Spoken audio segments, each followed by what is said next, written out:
I want to be clear about something before I get into it. I am not a hero. I was not brave. I did not run toward the machine because of some deep well of courage I'd been hiding for 53 years. I ran toward it because there was a girl behind me and nowhere left to go. And in that moment, the only thing my body understood was that it had to be between her and the thing that was coming. That's all it was. What the machine made of that. What the people of Muchadenga made of it. What Remy's mother made of it when she finally held her daughter again. That's their story. I'm just the man who was doing masonry work on a collapsing monument when the floor gave out. Let me start at the beginning. My name is Deo Mareri. I have been a maintenance contractor for cultural heritage sites for 21 years. I am not a romantic about the work. I carry a bag of tools. I patch what can be patched. I document what cannot. Write reports that nobody reads, and I bill by the hour and I go home. The monuments I work on are old. Some of them breathtakingly old. And I have come to understand that my job is not to preserve them so much as to slow their inevitable return to the earth. You can love a thing and still know that gravity always wins. The complex I was working that morning was the remains of what had once been an enormous ceremonial structure. A tower at its center, ringed by a series of granite walls that had been standing for nearly 1,000 years. And at the base of the tower, a carved stone platform that the archaeologists who'd cataloged the site in the 1930s had called the anchor stone. Nobody knew exactly what it was anchored to. The site had been looted, neglected, partially restored by an underfunded preservation authority, then neglected again. I had been hired to address cracks in the outer wall and to assess the tower for structural risk. What I remember about that morning: the smell of warm stone, the particular dry sweetness of lichen on granite, the way the light came down through the open center of the enclosure and made a single bright circle on the anchor stone. I had my drill and my epoxy and a thermos of coffee that had gone lukewarm by the time I arrived. I was working on the east face of the outer wall, a long diagonal fracture that had been patched 3 times before and had reopened each time. I was filling it section by section, pressing the compound in with my thumb, letting it set. I have learned over the years that you cannot rush the compound. Press it in, you give it contact time, and you move on to the next section. Working a long fracture is like a conversation you are having with the structure. You make your case, and you let it respond before you make the next point. The wall had been telling me the same thing every time I touched it. The previous repairs had been done with a material that was too rigid. The wall moved. The compound did not. The joint cracked. This was not a complicated diagnosis. Preservation Authority's previous contractors had simply not been listening. I was listening. That is most of what this job is. There was a woman near the base of the tower. She sat on a low stone ledge, and she was looking at a photograph, holding it in both hands the way you hold something that matters. I noticed her the way you notice anyone at a work site who isn't part of the crew. You register them, you make sure they're not going to wander somewhere dangerous, and then you go back to what you're doing. She didn't look like trouble. She looked tired. I went back to the wall. The crack I was working on ran vertically for about 2 meters, and then turned, hooking east along a stress line that had been there as long as the wall itself. I had just reached the turn in the fracture when I felt the vibration. Not a sound. A feeling in the heat self, the kind of resonance that comes up through the soles of your boots and travels into your shins before your ears register anything. Pulled my hand off the wall. The anchor stone at the base of the tower was glowing. I want to be precise about that. It was not the light playing on it. It was not reflection. The stone itself was illuminated from inside, a pale blue-white that pulsed like a slow heartbeat. The woman with the photograph was on her feet, backing away, her eyes wide. I was moving toward her before I had made a conscious decision to do so. Something about the way she was backing toward the edge of the platform, not looking where she was going, told me she was going to go off the edge. I reached her. I got my arm around her and pulled her sideways just as the stone beneath us shifted. Not an earthquake, not a collapse. A shift, as if something very large had turned over in its sleep directly below us. The anchor stone's light went from pale blue to blinding white. And then there was a sound that I would describe as silence turned inside out. And then there was nothing. Fell not far, maybe 2 meters. I landed on something soft, and I lay there for a few seconds with my eyes shut, doing the inventory a man does after a fall. Fingers, toes, the dull ache in my left knee that I have carried since 1999, the sharp new pain in my right shoulder where I had hit whatever surface I had hit. Everything present, nothing broken. The sky was wrong. I have spent 21 years outdoors. I know the sky over that monument complex at every hour of the day and every season of the year. The sky I was looking at was the right color. Blue, cloudless, bright morning, but the angle was wrong, the texture was wrong, and above the rim of what should have been a familiar granite wall was a skyline that had no business being there. Buildings, or structures that functioned as buildings. Towers of something dark and iridescent, curving away from vertical in the upper stories the way a wave curls before it breaks, linked by elevated walkways that caught the light and threw it back in colors I didn't have names for. The air smelled different, warm still, with an undertone of something electric, like the air before a thunderstorm but without the heavy humidity, clean instead of close. Sat up, I was at the base of a tower, the same tower or a version of it. The granite walls around me were still granite. Still the same rough-hewn blocks I had been repairing minutes ago, but they were in a condition the originals had not been in for centuries. Intact, sharp-edged, the joints clean and dry, with no patch-eyeing compound anywhere, no stabilizing rods driven into the courses to hold them plumb. The anchor stone glowed faintly underfoot, that same pale blue just barely visible in the daylight. The woman was gone. I got to my feet slowly, my shoulder hurt. I picked up my tool bag. It had come through with me, which I noted with the detachment of a man who has not yet processed what is happening. And I walked to the nearest gap in the wall and looked out. Muchadenga. I did not know that name yet. I am using it now. It is what the city was called, and it is what it deserved to be called. It stretched in every direction as far as I could see, built on the same valley geography I knew but transformed completely. The same low hills at the compass points, the same eastward slope toward what I knew as a dry river channel. But the river here ran clear and wide with traffic on it.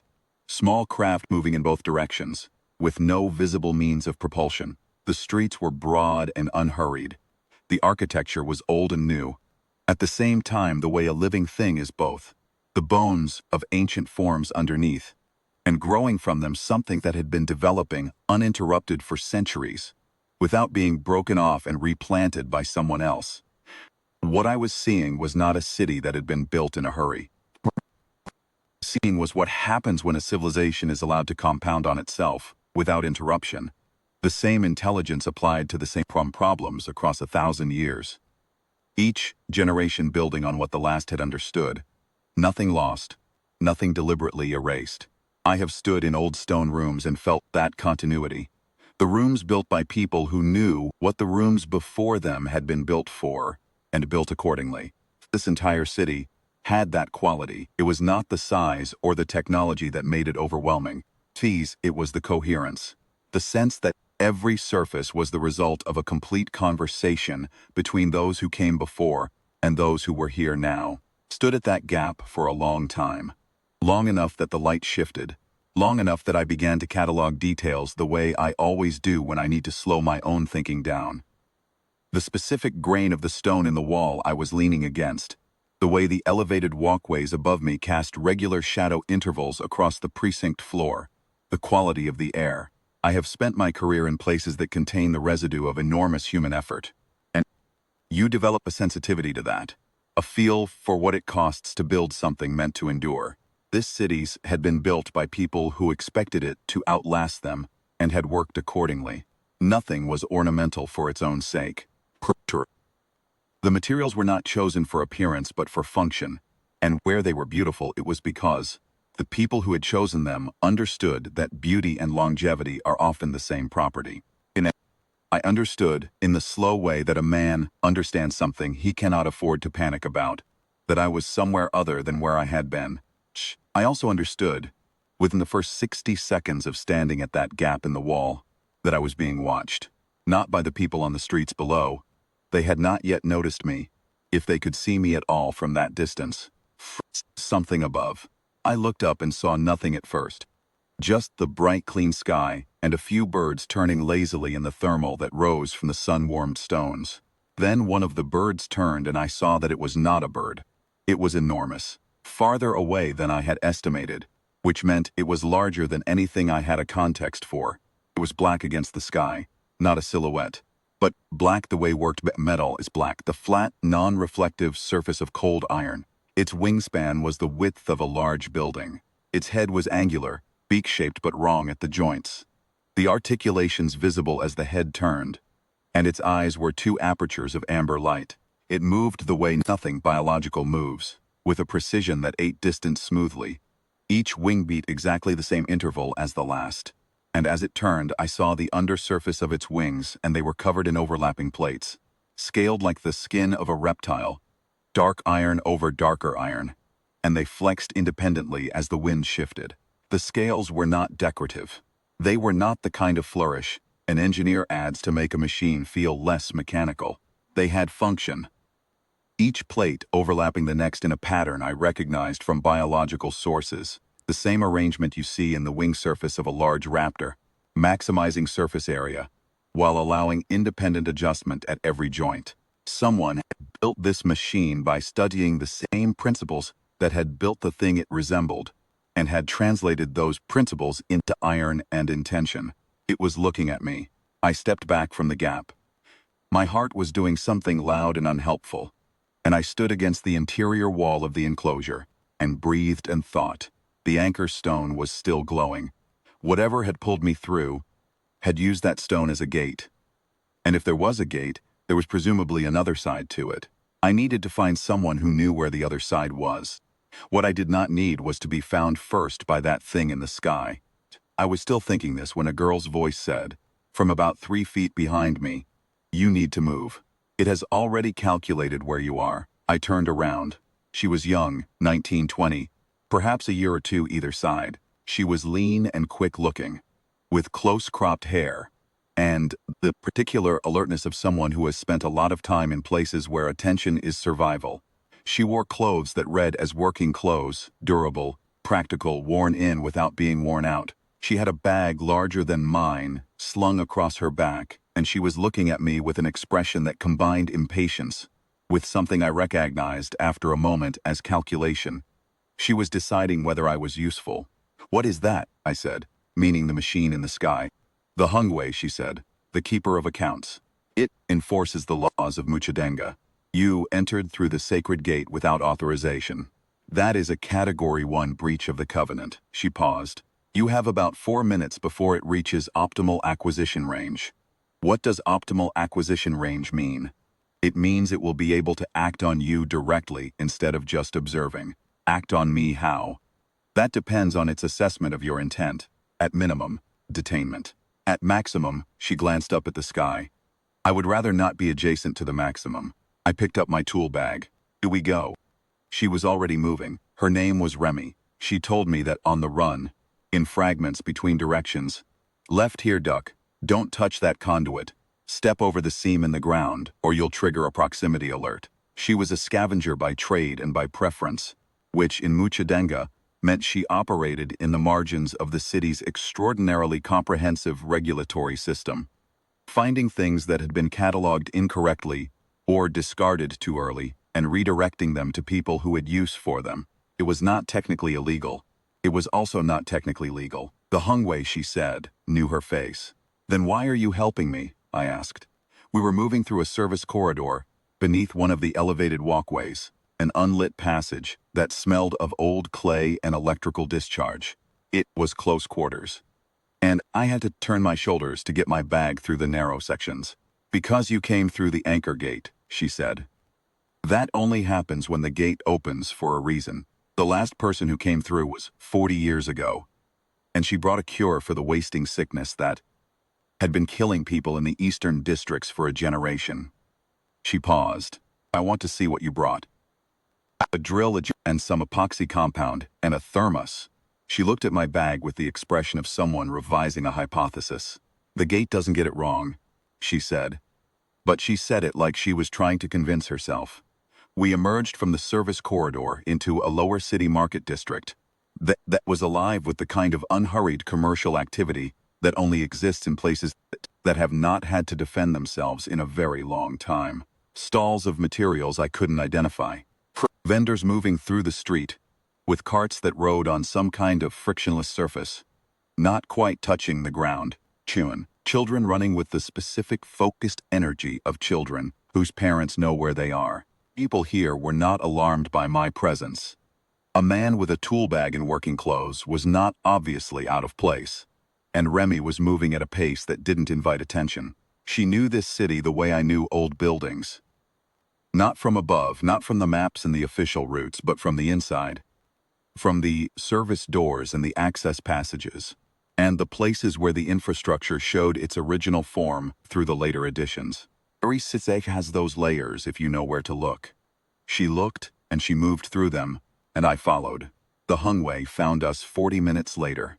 We had made it 3 kilometers from the anchor gate by then, working our way through the lower city on routes that Remy knew from years of operating in them. She knew where the machine's patrol grid had gaps, and she knew the timing of the gap closures, and she had a reasonably good model of how the Hungwe moved across the city on its regular circuit. What she did not have a model for was how it moved when it was actively tracking a breach. It came over the roofline of a market building, and it came fast, descending at an angle that meant it had triangulated our position from above and was correcting directly toward us. I heard it before I saw it. A sound like very large wings moving air at speed, a rhythmic displacement, and underneath it a lower tone, almost subsonic, that I felt in my chest more than heard. We ran. Me knew an underpass that connected 2 sections of market building, and we went through it at a sprint, me with my bag banging against my hip and her already 5 meters ahead. And we came out the other side, into a narrow street, and she pulled me left, then left again, then through a door in a wall that opened on a storage room full of wrapped bundles of something that smelled like dried herbs and old wood. Pressed ourselves against the wall and did not breathe. The Hungwe passed over, slow, so slow. It was not, I realized, moving the way a predator moves when it's lost a scent. It was moving the way a predator moves when it knows exactly where you are and is taking its time. And I've spent enough time outdoors in my life to know it. I said nothing. Remy said nothing. We waited until the subsonic tone had faded to nothing, and then we waited another 10 minutes, and then she let out a long, careful breath. It knows, she said. It knows we're in the city. It knows exactly where we are. It has always known. She looked at her hands thinking. It's not closing in the way it should. Category 1 breach. The standard response is immediate detainment.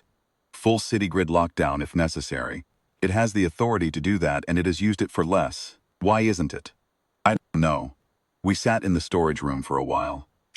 I drank the rest of my lukewarm coffee because it was there, and I needed something to do with my hands. The coffee was cold by this point, but it was coffee. Remy pulled a small device from her bag, a flat surface covered in illuminated characters, and studied it in silence. I looked around the storage room. The bundles on the shelves were labeled in the same script as her device, organized in a system whose logic I could not read, but whose thoroughness I could recognize. Whoever maintained this room had not done it reluctantly. How long has Muchadenga existed? I asked. As a continuous settlement? Approximately 1,400 years. She did not look up from her device. It has not always looked like this. The technology the current city uses was developed over the last 3 centuries. Before that, it was a city of conventional stone and trade routes. She paused. It was never colonized. That is the difference. The knowledge was never extracted and taken elsewhere. It stayed here, and it compounded.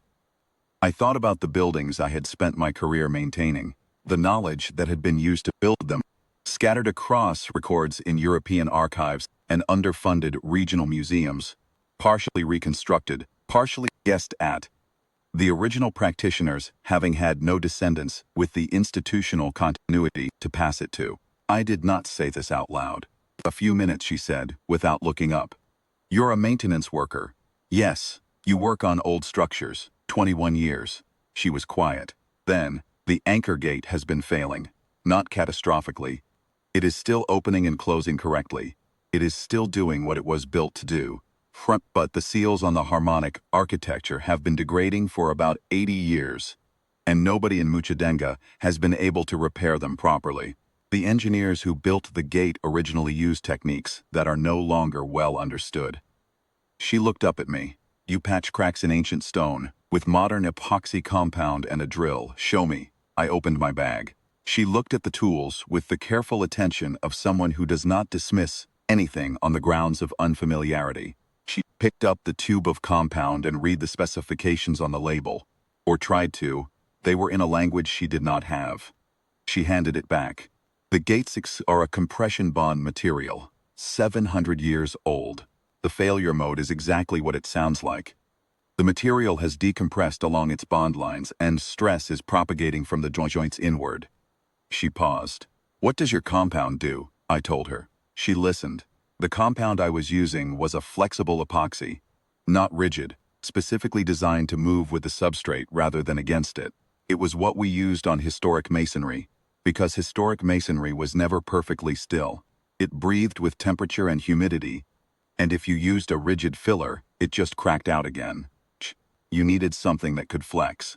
I had learned this the hard way on my third contract when I had used standard rigid filler on the window surrounds of a 200-year-old civic building and come back 8 months later to find every joint I'd addressed had failed. The building's foreman at the time had looked at my work without saying anything insulting and had shown me, instead, a textbook on dynamic substrate response. I had read it over a weekend, and I had never made the same error again. Remy sat very still when I finished explaining this. The engineers who tried to repair the gate used rigid sealant, she said. Every time. Because the gate is a precision instrument and precision instruments require rigid tolerances. That's why it kept failing. Yes, we looked at each other. I need to get you to the gate, she said. We tried that. The machine is between us and the gate. It's between us and every direct route, she said. There are indirect routes. They take longer, and they are significantly more unpleasant. She stood up, slung her bag. I should also tell you something. What? She told me about her brother. He had been 12 years old. He had gone into the ruins 3 years ago. The ruins of the ancient site in Muchadenga's protected cultural precinct. The analog of the site where I worked. Because boys of 12 go into ruins for the same reasons they have always gone into ruins. Because they are there. Because they are forbidden. Because the act of trespass is its own reward at that age. He had gone in on a dare. The anchor gate had opened. Unpredictably. The way it had been opening unpredictably as it degraded. And the stone floor had given way. And he had fallen. And he had not come back out. Remy had been 15. She had found him at the base of the tower 3 hours later, still and quiet, and she had carried him out of the precinct herself, because she did not want to call the authorities and explain what they had been doing in the restricted zone. She had carried him out, and she had set him down outside the gate, and she had sat with him until dark, and then she had made the call she had to make. 3 years she had believed it was her fault for not stopping him. 3 years she had worked the margins of the city, partly to stay occupied and partly to stay close to the gate, because she believed that if she understood what the gate was, she could understand what had happened to him. Fix it. Just understand it. She told me this in the same flat, factual tone she used for everything else. No performance in it. She had told this story to herself so many times that the telling had become clean, stripped of the original texture of grief. What remained being just the facts in sequence, because that was what was left after 3 years. I said, I'm sorry about your brother. She nodded once, the way people nod when they have been sorry themselves for a long time, and have processed it down to something manageable. His name was Tadiwa, she said. I thought about what she had described. Carrying a 12-year-old out of a restricted zone in the dark. Sitting with him until she had to make the call. 15 years old. I have a daughter who is 26 now, and when I try to think about what she would have done at 15 in those circumstances, I come up short, because I cannot imagine it, and I would rather not try. I said nothing else. There are things where sympathy is not the right response, because the person does not need sympathy. They need someone to understand the actual shape of what happened. And the actual shape of what happened was not complicated. A gate had broken. A boy had gone through it by accident. And a girl had carried the consequence of that breakage for 3 years, because there was nobody else to carry it. The gate was broken and the gate could be fixed. I picked up my bag. His name was Tadiwa, she said again, quieter, as if she was setting it somewhere rather than saying it to me. We moved out. The indirect routes were, as advertised, significantly more unpleasant. There was a passage through what had once been a drainage system for the original city and what was now a disused maintenance access tunnel. Flooded at one end, where we waded in water up to our shins in the dark, then dry and low-ceilinged, forcing us to half-crouch for 100 meters. There was a section where a building had partially collapsed across the route, and we had to go over the debris carefully, testing each foothold before committing weight to it. This part was familiar to me. I have been climbing over unstable masonry my entire career. Remy was faster than me on open ground, but here I moved more carefully and more surely, and she watched how I did it and adjusted her own movement accordingly. The way intelligent people learn from whoever is in their element. At one point we had to cross a service bridge, a narrow span above a channel, where the city's infrastructure ran in exposed conduits, humming with whatever Muchadenga used for power, a blue-white light pulsing through transparent sections of the conduit housing. The bridge had no railing. It was about 20 meters across and perhaps 15 meters above the channel floor. I have no particular fear of heights. You cannot work on historic masonry and be afraid of heights. But the bridge was narrow enough that I took it one careful step at a time. My center of gravity over my feet, my eyes on the far end. Remy crossed it in under 10 seconds. She was waiting for me on the other side with the patience of someone who has learned that hurrying people on narrow bridges rarely ends well. Steady, she said. Not as a compliment but as an observation. You work on high walls long enough, you get steady, I said. She filed this information away. I noticed that she did that. Filed things, updated her model, did not waste energy on what had already been decided. After the bridge, there was a long stretch, through the undercroft, of what appeared to be an administrative building. A wide, low-ceilinged space full of storage units, neatly arranged, with the specific tidiness of a system that had been maintained by the same protocols for a very long time. Muchadenga's relationship with its own infrastructure was nothing like what I was used to at the sites I worked. At those sites, the maintenance history was a record of losses. What had been allowed to decay, what had been patched incorrectly, what had been stabilized but not restored. Here the maintenance history read differently. Everything functional, everything accessible, every conduit labeled. It was the institutional memory of a civilization that had not had to start over. I found myself thinking, in the middle of a city I had no business being in, being pursued by a machine I did not understand, that this was what the sites I worked were the bones of, that somewhere in the ruins I spent my days in, the architecture of a place like this had once existed, and that the fractures I filled and the walls I stabilized were the last evidence of a coherence that had been interrupted. That there was a version of the world in which I would have been doing what I was doing here. Maintaining something that had been built to last, rather than slowing the collapse of something that had already been broken. I did not say this to Remy. It felt presumptuous, but I thought it. We came out of the undercroft into a narrow service alley on the far side of the building, and Remy stopped and put her back against the wall and listened.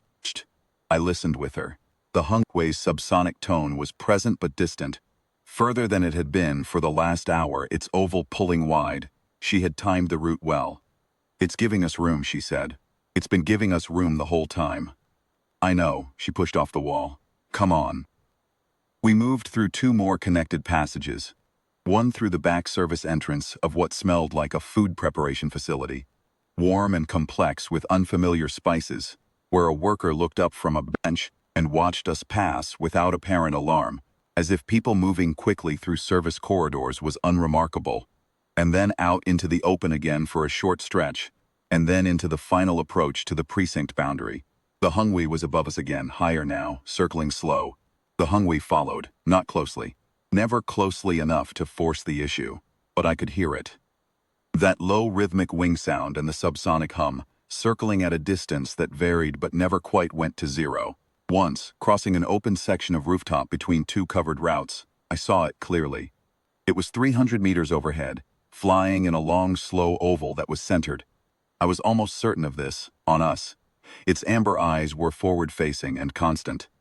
In the open air above Muchadenga, it was magnificent, in a way that I did not want to feel about something that was technically hunting me. It moved like weather, like a cloud that had decided to have opinions. It's not trying to stop us, I said. Stopped us 12 times, Remy said. Twice in the market corridor alone.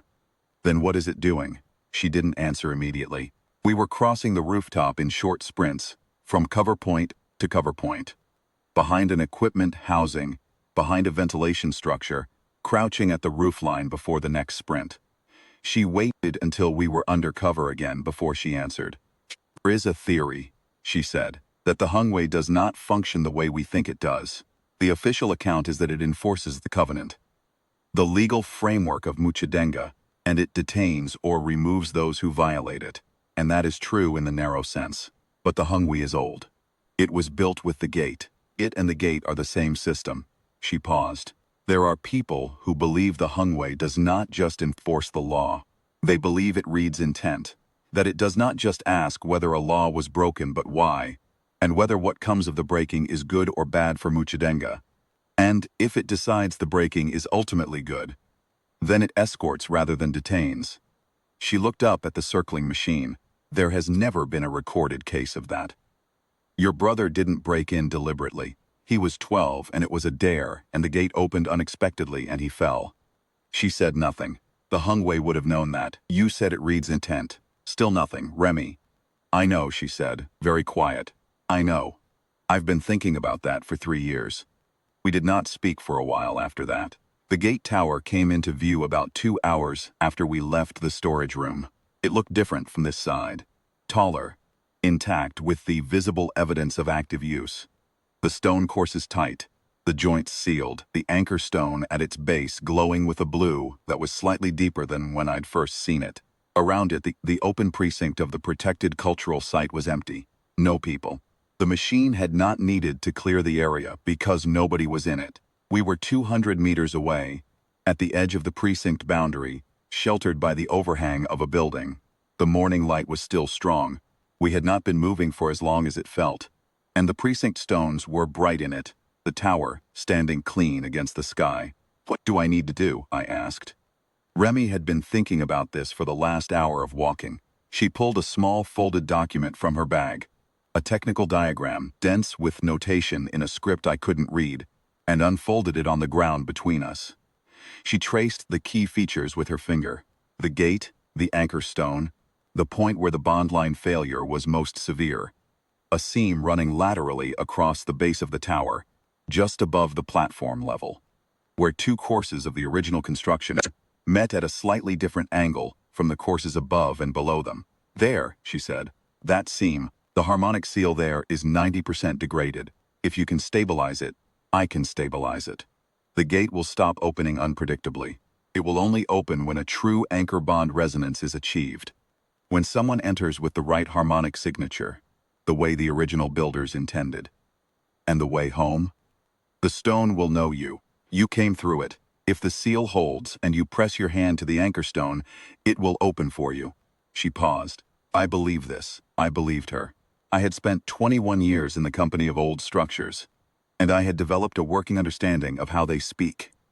What the particular configuration of a failure tells you about what has to be done to address it. What she was describing matched everything I knew about dynamic sealant failures in layered compression bond substrates. She was right about the rigid sealant being the wrong approach. She had been right the moment she described it. There was a precision to her understanding of the gate's failure that had not come from books. It had come from years of sitting close to it, watching it, paying attention to what it did when it misbehaved and why. She had done what I do on every job before I touch anything. She had watched the thing fail and asked what the failure was telling her. I looked out at the open precinct. 200 meters of open ground, the anchor stone glowing. The tower standing intact and clean in the morning light, and above it, the Hungwe. It had descended while we were talking. It was perhaps 50 meters up now, and it was directly over the tower, and it was not circling anymore. It was hovering, or something close to hovering, enormous wings making small adjustments. Head angled down, amber eyes on the tower, on us, on the space between. It was the size of something that had no business being in the air, and the air was cooperating anyway. Go, Remy said. Quickly. You're coming with me. I live here. You have a portal to step through if the machine decides it doesn't like what I'm doing. Coming with me. I looked at her. If the seal holds, the gate will only open with a true harmonic signature. You came from my side years ago, through an opening that shouldn't have happened. If the seal holds and the gate is working the way it's supposed to work, I don't know if you can go back through it. I paused. I do know that, if you're standing next to me when I press the anchor stone, we find out. She was quiet for a moment. Then she said, you don't know that's how it works. I know that a gate is a gate and a gate goes both ways. I picked up my bag. Come on. We crossed the Hungwe precinct at a run, 50 meters. The Hungwe moved when we moved. Not toward us, but with us, dropping altitude in a long descending arc that matched our direction. I registered this, but I did not have room for it yet. 100 meters. The anchor stone's glow intensified as we approached, pulsing faster, the blue deepening toward white at the edges. I reached the base of the tower, and I dropped to a knee, and I opened my bag. The seam was exactly where Remy had said it would be. Running laterally across 2 courses of the original construction, it was a gap maybe 2 millimeters wide, and it ran the full circumference of the tower base. I could see where it had been opened and refilled repeatedly with rigid compound that had cracked back out. The old material white and chalky and broken along its bond lines, falling away at a touch. I cleared the loose material with the edge of my chisel, working fast and methodically, the motion automatic, after 21 years. Behind me I could hear the Hungwe landing, not circling, landing. The sound of it was enormous. The displacement of air from wings that size is not gentle, and the weight of it meeting the ground sent a vibration through the stone I was kneeling on. Remy make a sound that was not quite a word. I kept working. Dio, she said. I know, I said. Keep watch. I loaded the applicator with the flexible compound, the same tube I had been using on the east wall fracture 6 hours and a dimension ago, and I began filling the seam. The technique is the same regardless of scale. You fill in sections. Press the compound into the joint, rather than laying it on the surface. Allow the material to take the contour of the faces it's bonding. You do not rush the contact time because the bond is everything. The tower hummed under my hands. Not mechanically. Not the vibration of something in motion. The deep resonant hum of something being repaired. The specific sound, familiar to anyone who works on old structures, of a compression system finding its equilibrium. I had heard it before in stone arch bridges when the final joint closed. In the key stone courses of old vaulted ceilings when you addressed the critical joint correctly. It is not a sound the materials are supposed to make. It happens anyway. Way around the circumference of the tower when the Hungwe moved. Not toward me. To my left, past the anchor stone. Where Remy had been standing at the edge of my peripheral vision. Heard the iron scale plates of one great wing shift. One beat, controlled, close, deliberate. And the shadow of the wing fell across the precinct stones. Turned my head. Remy was standing her ground. There are people who are brave, because they have calculated the risk, and decided it is acceptable. And there are people who are brave, because in certain moments the body simply will not do anything else, and calculation doesn't enter into it. Remy was 19 years old, or close to it, and she had spent 3 years living with a weight that had not been hers to carry. And she was standing in front of something, the size of a building, with her chin up and her feet planted. And I understood that she was not being stupid. She was doing the only thing left to do. I stood up. I stepped between her and the Hungwe. Tool bag was in my left hand. My applicator was in my right. The compound was half set on the sections I had already filled. Put my body in the gap between the girl and the machine, and I looked up at the amber eyes. And I will tell you exactly what I felt. Not courage, not calculation, not the noble resolve of a man who has accepted his fate. I felt the particular stubborn clarity that comes over me when a wall needs to be repaired, and someone is suggesting I do it wrong. You move, I finish the work. That is all there is. My shoulder ached from the original fall, and my knees ached from kneeling on stone for the better part of an hour, and I was 53 years old, and holding a tube of masonry compound in a courtyard, in a dimension I had no name for, looking up at something that could have disassembled me without interrupting its patrol schedule. None of this was relevant. What was relevant was the seam behind me that was 3/4 sealed, and the section that remained, and the fact that I had not yet finished the work. The Hungwe looked at me. I cannot describe what looking at those amber eyes from 3 meters away feels like in terms that reduce it to something manageable, because it did not reduce. The eyes were mechanical. I knew they were mechanical, but the attention behind them was not the attention of a machine running a threat assessment. It was the attention of something very old that had been watching humans for a long time, and had developed opinions about what it saw. Amber light did not analyze me. It read me. The way you read a structure, not just what it is now, but what it has been, what stresses it has carried, where it has held, and where it has given, what the pattern of the cracks tells you about the character of the thing. I held still. The Hungwe held still. And then, slowly, with the same deliberate precision it had used since I first saw it in the sky, it lowered its head, toward me, past me. Remy was behind me and slightly to my right, and the Hungwe brought its beak-shaped face down, until the amber eyes were level with her, and in her right hand was a flower. I had not seen her take it from her bag. A dried flower, small, blue, pressed flat the way you press flowers between the pages of a book. She was holding it the way the woman at the base of the monument had held her photograph. The Hungwe looked at the flower for a long moment. I stepped aside. The machine's amber eyes shifted their quality of light. Not brighter or dimmer, but different. The way the quality of light changes when it passes through something old and clear. It held there, completely still, its great iron face 6 inches from the flower in Remy's hand. She said very quietly, his name was Tadiwa. The Hungwe was still. He wasn't trying to do anything wrong. He was 12, and the gate opened, and he fell, and it wasn't my fault, and it wasn't his fault. Her voice was steady, unbroken, the voice of someone who has been carrying a weight for 3 years and has just set it down carefully instead of dropping it. I know you were there. I know you were following him the same way you were following us. I know you were trying to get him home. The machine made a sound. Not the subsonic patrol tone, and not the wing sound of flight. Something lower and older, resonating from the plates of its chest, traveling through the stone into my boots. It resonated the way old stone resonates when you address its critical joint correctly. Not dramatic, not loud. Just true. Remy brought her arm up slowly and pressed the flower to the face of the Hungwe, gently, the way you press your hand to the face of something ancient that cannot speak but understands you. And the Hungwe let her. It held absolutely still, and it let her. And then it straightened, and it looked at me, and I understood that it was time. I went back to the seam.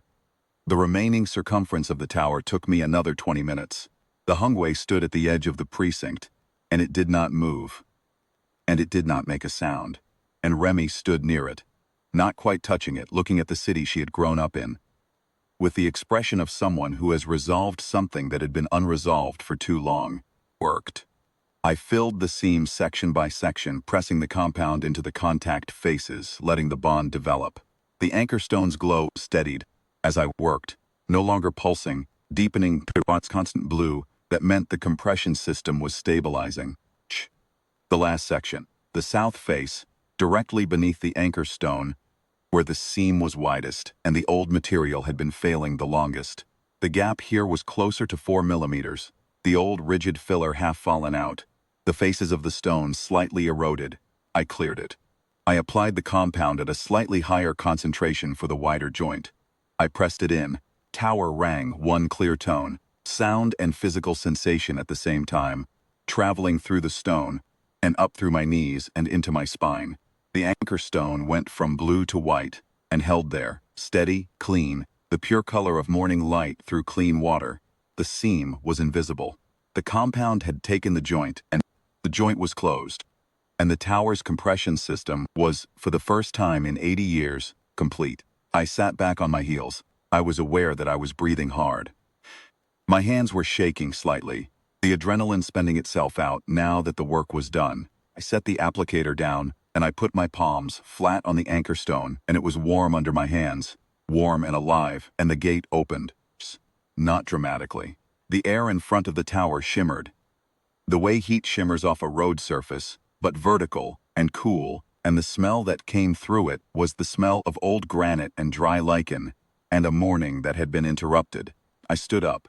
I went to Remy. She was crying, quietly, the way adults cry when they have held it for a long time, and the object they have been holding it back from has finally given way. A hand on her shoulder. She did not pull away. "Come on," I said. "I told you. I live here. I know." She stood there for a moment, not looking at me, looking at the Hungwe. Then she said, "The gate, if it's working correctly now, we'll find out." She took a breath. She looked at me and I saw it in her face. The thing she had been carrying, lighter now, not gone but manageable. 3 years of sitting close to a broken gate, trying to understand what had taken her brother. And the gate fixed now, and the gate open, and the answer to the question of her own culpability, resolved not with words, but with the Hungwe's particular acknowledgement, machine old and unambiguous. She picked up her bag. We went to the anchor stone. I pressed my palm to it and the shimmer steadied. Remy pressed her palm beside mine, and for a moment nothing happened. And I felt the gate reading her. Felt it through the stone, the way you feel a lock deciding before the mechanism moves. And then the shimmer widened, and the cool air of the other side came through more strongly, and I could smell the lichen and the hot stone warmth of the original precinct. "Now," I said. We stepped through together. The light was different on the other side. Late afternoon rather than morning. Time moves differently through a gate that's been failing.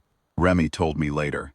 The 80-year degradation had been making the transit non-linear, which was how others fall had landed him several hours after his entry, when it should have been instantaneous. Now the seal held, and the gate opened cleanly, and we came through in the correct temporal sequence, afternoon to afternoon. The ruins around us were the ruins I knew. The familiar fractures, the patched walls, the slight lean in the outer enclosure's east face that I had been planning to address next week.